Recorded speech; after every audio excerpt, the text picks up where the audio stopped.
All right, welcome back to the Cricket Today podcast on Friday, December 15. I'm your host, Liam McAllion, also known as the Stats Guy. Got my hat back on. The Aussies are in awesome form. I'm here with Marcus Bazzano after his lot of bets at the Christmas party at the races yesterday. How you going, Marcus? I'm good, thank you. I'm good. Actually played some cricket bets too, so 3 for 3 in the over-unders. 3 for 3. Very nice, very nice. Can't go wrong with that. And we've also got Leo over there, social guy Leo Mullaly. How you going, Leo? Yeah, good, Stats Guy. I'm feeling good after some Aussies making some runs yesterday and Davey Warner sort of proving my point. Yeah, your player of the match pick, that's looking pretty good at the moment. As we've mentioned, cricket, the best format of cricket is back, I believe, in Test cricket. We've got Australia's first Test against Pakistan. We're going to have a look at day one. I think it's going to be a very long series. It's only a very short series with a couple of matches, but it will feel really long Test matches for Pakistan. They've not gone too well at all. Today, we're going to wrap up day one of the Test match, including the stats, scores, best performers, a few funny moments that happened, plus the famous Leo Nas. We're going to have one of those and finish off with a huge SuperCoach value performers segment ahead of round two, which is on Tuesday. So we're going to have a look at who should bring in your side as a few cash cows. Let's get right into it, lads. So, Test match day one wrap, Australia versus Pakistan, obviously very, very one-sided. Leo, could you go through the scores for us? Yeah, so Australia went out to bat on a lovely day in Perth. Yes. And, Yep. Yeah, 5 for 346 is a fantastic score to start on day one. They absolutely dominated the Pakistan bowlers. As we know, Warner performed really, really well. But what caught your eye, gentlemen? Oh, yeah, we might as well touch on Warner. He's definitely gone against everything I said in the podcast yesterday. He made 164, which was unbelievable. Right from ball one, I just wanted to touch on, he was back at his attacking best, probably playing like a one-day innings more than anything, especially when they had 11 off the first over or whatever it was. So 164, silenced a few people. There's still going to be a long summer where he's going to probably make another score, but he started off really well. So, what did you see about that, Marcus? Well, yeah, definitely secured his spot for the Sydney Test at the very least, and silenced Mitchell Johnson pretty well. I haven't heard from Mitchell Johnson. Did a little slice shush celebration when he made his century, but he was very impressive. He definitely was. It was a bit crazy. He was the only one that scored over 50, which I was surprised about. Double checking the scores this morning. You got Khawaja, who made 41. He was pretty solid. They made a huge partnership, him and Warner, to open. Then you had Travis Head, who started teeing off as he does. Trav ball. I love a bit of Trav ball, but he only made 40 as well. So still pretty solid all around. But when you got a guy making 164, the other guys around him don't have to make as many runs, obviously. You had Jamal. I was trying to look at the best Pakistan bowlers. There wasn't too many, but you got Jamal taking 2 for 63. All 5 Pakistan bowlers conceded over 60 runs. So, 60 to 70 runs they all conceded. So that was a bit of a worry. And I had this written down just as we were watching in the office. You can check that out on Cricket Today AU socials. We watched the first overall together in front of the screen. You knew it wasn't going to be a good day for Pakistan after the third ball when their skipper misfields and then the over goes for 11. So I don't know what you guys saw about that. There was a few poor Pakistan fielding moments. Did you guys see that, Marcus? Yeah, definitely. There was some missed chances, particularly early. And I thought, Jamal was probably the pick of the bowlers. There was definitely some missed chances off him.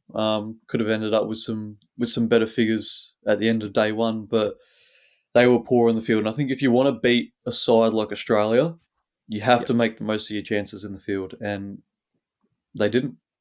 Yeah, you're not wrong. I think another thing they were missing was genuine pace. I feel like in Australia, you need a really fast bowler.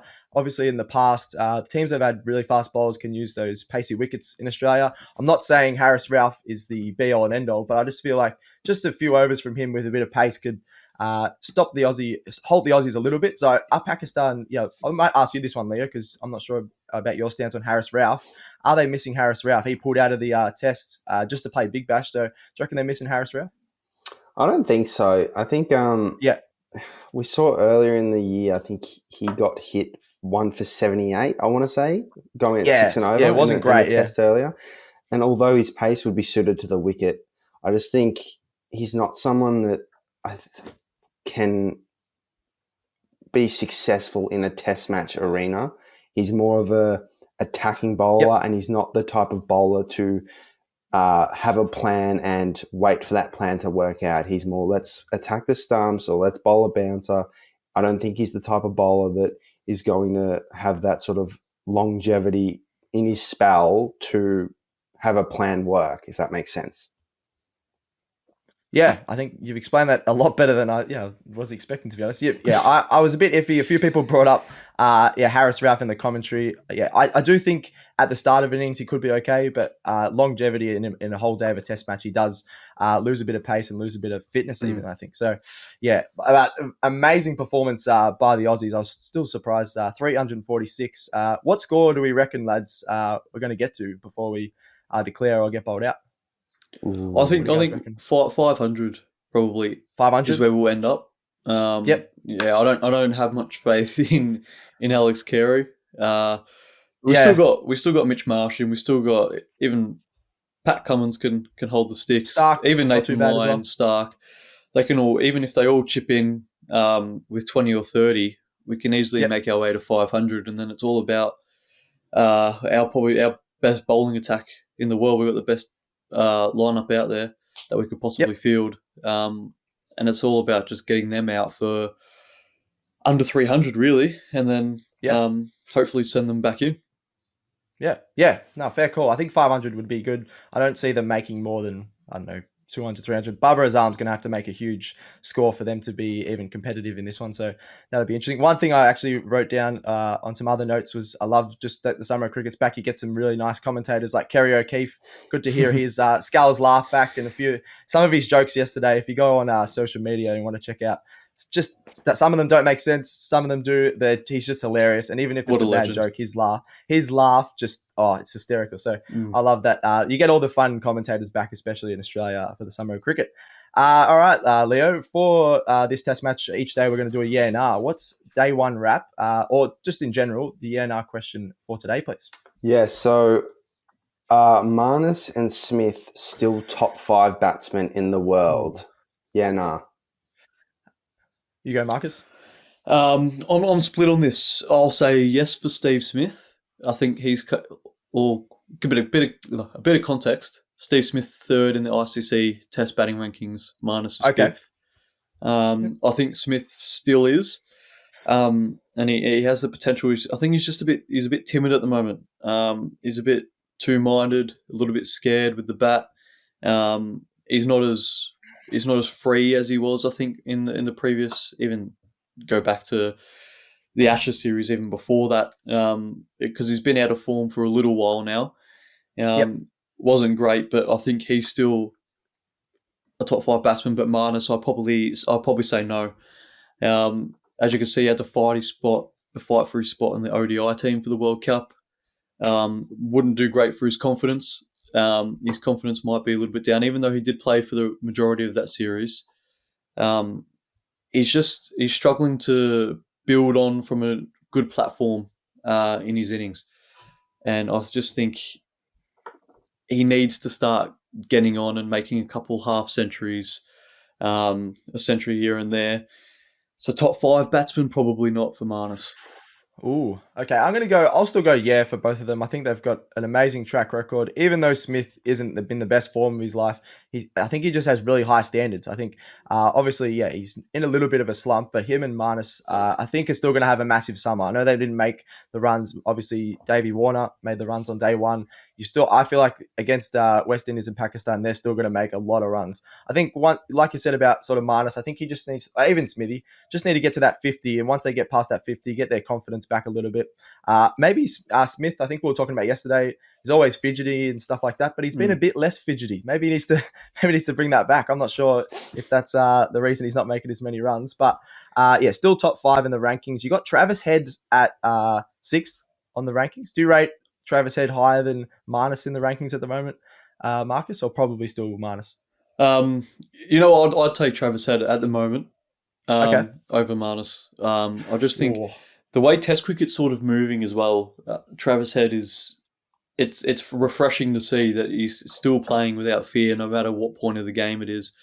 Well, even when he came in, he obviously didn't have to worry about the score too much, but it was still brilliant in his stroke play. And who knows, maybe Marnus needs to start having some warm toasties instead of some cold ones.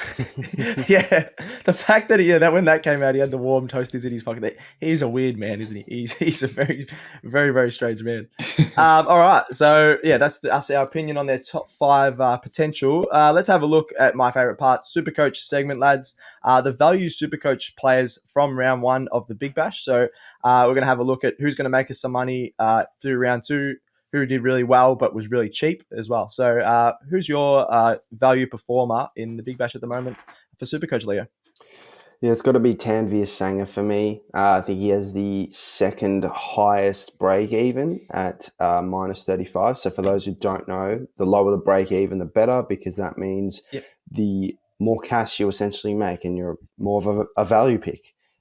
So he looked like the Thunder's most dangerous bowler against the Heat. He took 3 for 21 and scored 94 SuperCoach points. So look, if he keeps that up, he could definitely reach another 100,000 over the next week or so when they play.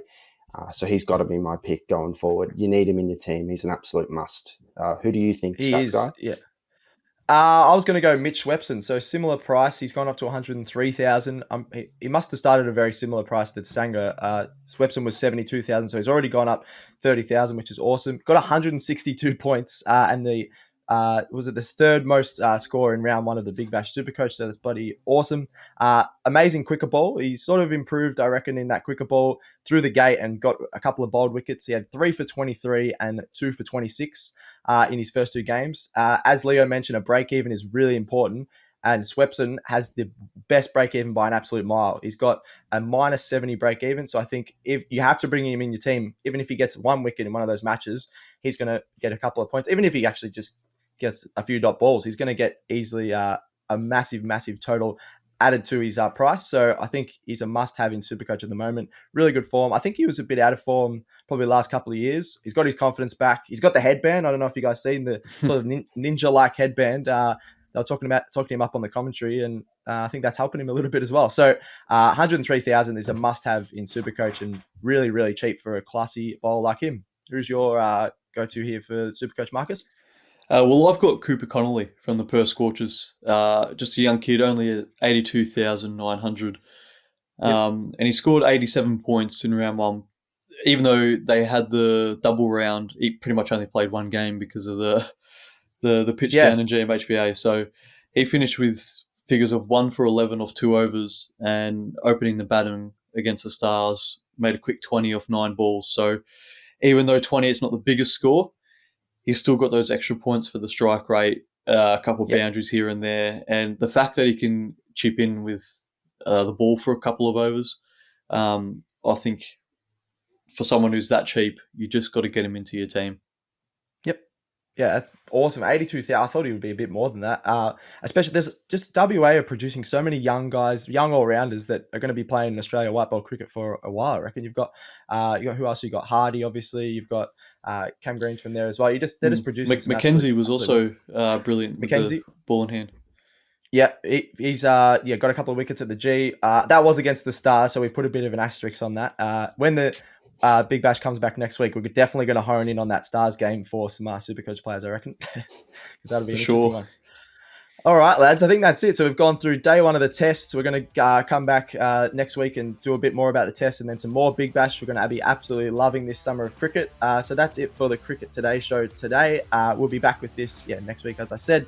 Subscribe on your podcast apps, Spotify, Apple Podcasts, etc. Like and review it, would ya? Chuck a follow to Cricket Today and Cricket Today AU on all the socials, Facebook, Instagram, TikTok, and X. Send in any questions via the socials, anything you want to rant to us about. We see a lot of comments. Leo and Marcus will be chirping on them, all the socials, I'm sure. And I think that's it. Thank you, Leo. Cheers, Stats Guy. I'm looking forward to a good weekend of cricket this week. Absolutely. Hopefully no washouts. Thank you, Marcus. Thanks, Stats Guy. I think you should mention what we're doing next week. We'll be going to the game. Is that what you're talking about? The Melbourne Renegades. Sure. Just checking what I was like. There's a few things we're probably doing, but Brisbane Heat, Melbourne Renegades at Marvel Stadium. We'll be there if you want to do an interview maybe with us, or we're going to do a bit of content So definitely have a look at the socials that I mentioned just before on Cricket Today AU. We'll be absolutely loving it there. And thanks for Gerald as well for producing this awesome podcast. Then thanks to me. Another episode of Cricket Today done. We're out.